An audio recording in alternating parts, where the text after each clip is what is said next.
Students we were discussing hydrolysis of salt और मैंने आपके साथ डिस्कस किया था hydrolysis of salt of strong acid and strong bases, जिसमें मैंने आपको बताया था कि salts of strong acids and strong bases they do not undergo hydrolysis and the aqueous solution of such salts are neutral. Such salt means salts of strong acids and strong bases, जिसमें मैंने आपको reason भी explain किया था कि for example अगर हम NaCl की बात करते हैं which is a salt of strong acid and strong base.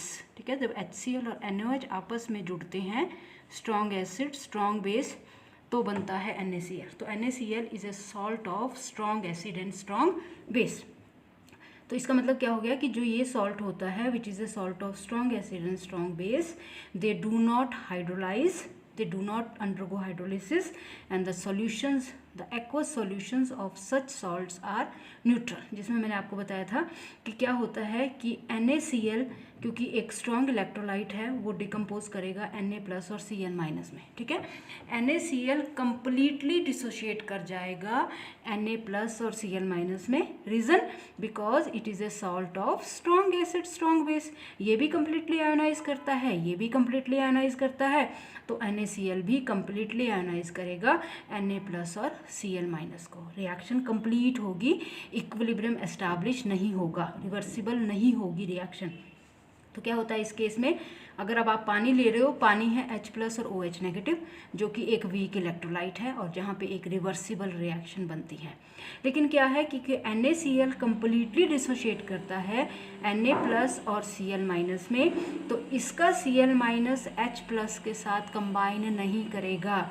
Similarly NaCl का Na+ OH- के साथ कंबाइन नहीं करेगा. दैट मीन्स H+ और OH- की कंसंट्रेशन में कोई भी चेंज नहीं होगा, ना इंक्रीज होगी ना डिक्रीज होगी.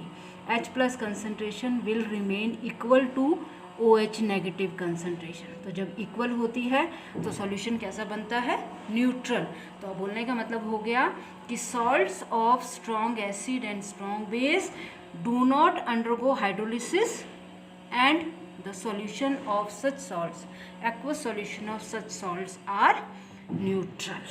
ठीक है, तो ये हो गया salt of strong acid and strong base. अब हम करेंगे salt of weak acid and strong base. Weak acid और स्ट्रॉन्ग बेस के एग्जांपल्स हैं CH3CONA, NaCN, sodium carbonate. These are the salts of weak acid strong base. जैसे for example CH3COONA, it is a salt of weak acid acetic acid and strong base sodium hydroxide. ठीक है, तो जब ये दोनों जुड़ते हैं which is a weak acid, it is a strong base, जब ये दोनों आपस में जुड़ते हैं तो बनता है CH3COONA which is sodium acetate which is a salt of strong base weak acid.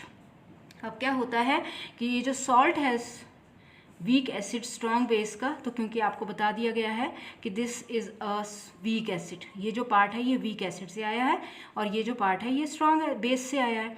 तो क्या होता है कि ये जब आयनाइज करता है तो आपके पास बनता है CH3COO- एक्वस और sodium plus aqueous. Aqueous solution को जब आप इलेक्ट्रोलाइज करोगे तो it will give acetate ion and sodium ion. Reason आपके पास है क्योंकि वाटर एक वीक इलेक्ट्रोलाइट होता है, रिवर्सिबल रिएक्शन होती है, H+ और OH- बनता है. लेकिन क्योंकि ये जो एसिटेट आयन है that is coming from weak acid, तो ये क्योंकि वीक एसिड से आ रहा है इसका मतलब वीक एसिड की आयनाइजेशन कंप्लीट नहीं होती है. तो क्या होगा, ये जो एसिटेट आयन है ये पानी में से जो H+ निकलेंगे उनके साथ कंबाइन करके क्या बना देगा, एसिटिक एसिड. ठीक है, इसका मतलब क्या हो गया कि H+ डिक्रीज करते जाएंगे लेकिन ये OH- सोडियम प्लस OH- के साथ कंबाइन नहीं करेगा क्योंकि ये जो Na+ है ये आ रहा है फॉर्म स्ट्रॉन्ग बेस और स्ट्रॉन्ग बेस की आयनाइजेशन होती है कंप्लीट. तो कंप्लीट आयनाइजेशन होने की वजह से Na+ OH- के साथ कंबाइन नहीं करेगा लेकिन एसिटेट आयन H+ के साथ कंबाइन करेगा. इस वजह से आपकी H+ की कंसंट्रेशन डिक्रीज करेगी. तो जब H+ की डिक्रीज कर रही है तो ऑब्वियस है इसकी क्या कर रही है, इंक्रीज. तो इसका मतलब कैसा सॉल्यूशन बनेगा आपके पास, जब OH नेगेटिव की कंसंट्रेशन इंक्रीज करेगी तो solution will be alkaline solution. तो यहाँ से अब आपको क्लियर होना चाहिए। Salt of strong acid strong base में मैंने आपको बोला था कि ना Na+ ना Cl नेगेटिव H के साथ कंबाइन करेगा, ना OH नेगेटिव के साथ कंबाइन करेगा। H पॉजिटिव की कंसंट्रेशन OH नेगेटिव की कंसंट्रेशन के इक्वल रहेगी, सॉल्यूशन न्यूट्रल बनेगा। लेकिन यहाँ पे एसीटेट आयन H+ के साथ कंबाइन कर जाएगा, H+ की कंसंट्रेशन डिक्रीज करेगी, लेकिन OH नेगेटिव इसके साथ कंबाइन नहीं करेगा, इसकी डिक्रीज करेगी तो ऑब्वियसली इसकी क्या कर जाएगी, इंक्रीज। ठीक है, तो इसका मतलब सॉल्यूशन कैसा बनेगा, एल्केलाइन।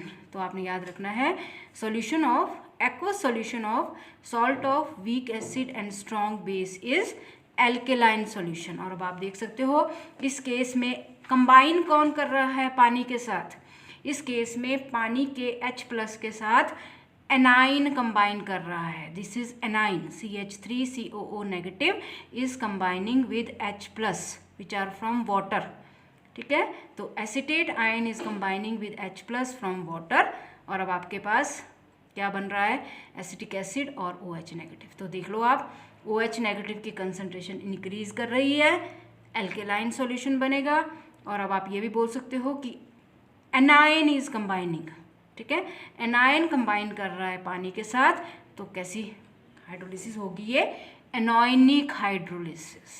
ठीक है, तो salt of weak acid and strong bases undergo anionic hydrolysis because of this, because this anion is combining with water, this cation is not combining with water। अगर cation कंबाइन करता तो हमने इसको केटोनिक बोलना था, लेकिन हमने इसको क्या बोला यहाँ पे, एनोइनिक। और अब आपके सामने है anion is combining with H+, OH negative are releasing, तो OH नेगेटिव की कंसंट्रेशन इंक्रीज कर रही है, इसलिए एल्केलाइन सॉल्यूशन बनेगा।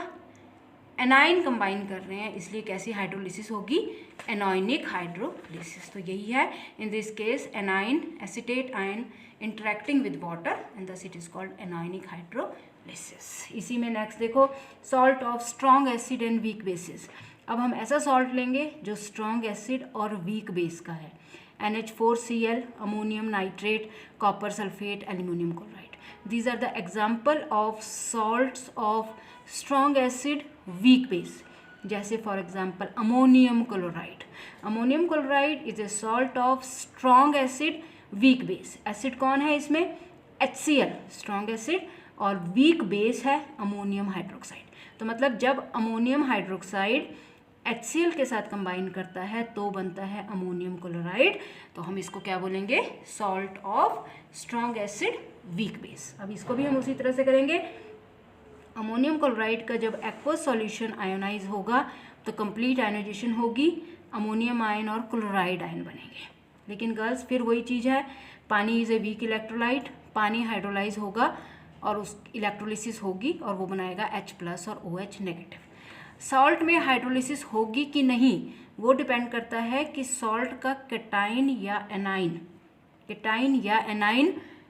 पानी के H+ या OH नेगेटिव के साथ कंबाइन करता है कि नहीं। अगर कंबाइन करता है तो हाइड्रोलिसिस हो रही है, जैसे हमने यहाँ देखा था, यहाँ हमने बोला था एनाइन कंबाइन कर रहा है H+ के साथ, तो हमने इसको बोला था कि एनोइनिक हाइड्रोलिसिस। लेकिन यहाँ पे हमने क्या बोला कि ना Na+ कंबाइन कर रहा है ना Cl नेगेटिव कंबाइन कर रहा है इनके साथ, तो यहाँ हमने बोला था कि they are do not undergoing hydrolysis. ठीक है, they are not undergoing hydrolysis. अब इसमें देखो अमोनियम आयन और क्लोराइड आयन बन गया। अब इसमें क्या है, क्योंकि क्लोराइड आयन स्ट्रॉन्ग एसिड से आ रहा है तो इसकी आयोनाइजेशन तो कंप्लीट हो चुकी है, लेकिन ये क्योंकि ये वीक बेस से आ रहा है तो ये कंबाइन करेगा, किसके साथ कंबाइन करेगा वो आपको पता ही है, अमोनियम आयन कंबाइन करेगा पानी के OH के साथ। ठीक है, तो अमोनियम आयन बन गया ammonium hydroxide, weak base, reversible reaction, और साथ में क्या रिलीज हो गए, H+। ठीक है, तो अब यहाँ से आपको पता लग गया किसकी रिलीज हो रहे हैं, H+। इसके साथ कंबाइन नहीं करेंगे क्योंकि it is a salt, it is a strong acid. ठीक है, इसकी आयोनाइजेशन कंप्लीट थी, ये फर्दर इसके साथ कंबाइन नहीं करेंगे, तो मतलब H+ की कंसंट्रेशन इंक्रीज करेगी और OH की कंसंट्रेशन डिक्रीज करेगी। तो इसको कैसी बोलूँगी मैं हाइड्रोलिसिस, या आप क्या बोलोगे, कैसा सॉल्यूशन बनेगा आपके पास, एसिडिक वहाँ पे बोला था एल्केलाइन, यहाँ बनेगा acidic, because hydroxide ion concentration is decreasing, क्योंकि ये इसके साथ कंबाइन कर रहे हैं, H+ कंसनट्रेशन इज इंक्रीजिंग, तो सोल्यूशन कैसा बना, एसिडिक। अब इसमें भी देख लो कौन इंटरैक्ट कर रहा है पानी के साथ, इस केस में कैटाइन इंटरैक्ट कर रहा है पानी के साथ, ठीक है। A9 is not interacting but cation is interacting with water hydroxide ion, तो इसलिए हम इसको कैसी हाइड्रोलिसिस बोलेंगे, कैटायनिक हाइड्रोलिसिस, ठीक हो गया। तो आपने देख लिया salt of strong acid strong base, no hydrolysis, neutral solution, salt of weak acid strong base, alkaline solution, anionic hydrolysis, salt of strong acid weak base, acidic solution, और आपका हाइड्रोलिसिस कैसी हुई, कैटायनिक, क्योंकि कैटाइन इंटरैक्ट कर रहा है hydroxide ion, पानी के हाइड्रोक्साइड आयन के साथ, ठीक हो गया।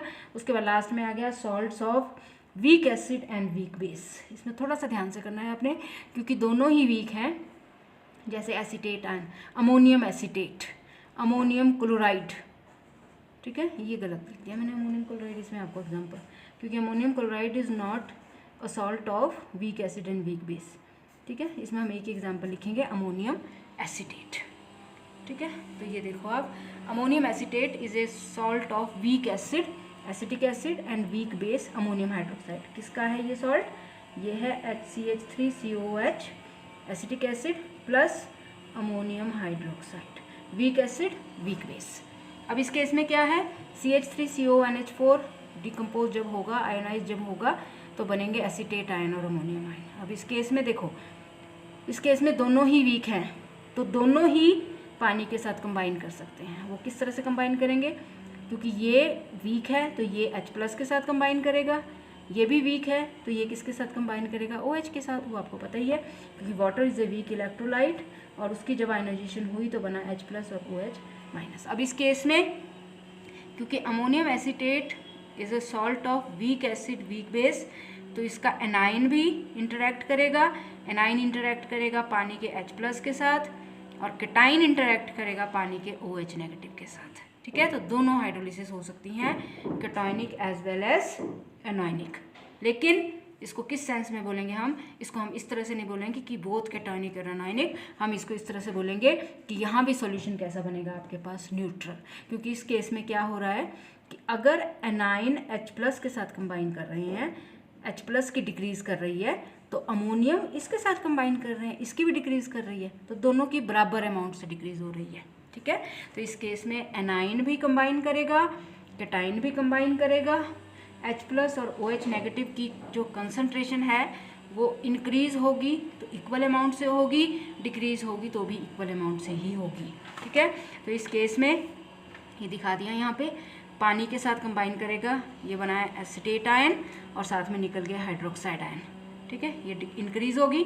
लेकिन क्या हुआ कि अमोनियम आयन भी रिएक्ट कर जाएंगे वाटर के साथ, लेकिन वो किसके साथ रिएक्ट करेंगे, हाइड्रोक्साइड के साथ, और ये बन गया H+, ठीक है। तो मतलब ये भी इंक्रीज हो रही है, ये भी इंक्रीज हो रही है, इक्वल अमाउंट से इंक्रीज हो रही है, तो सॉल्यूशन इज न्यूट्रल, ये, ठीक है, ये।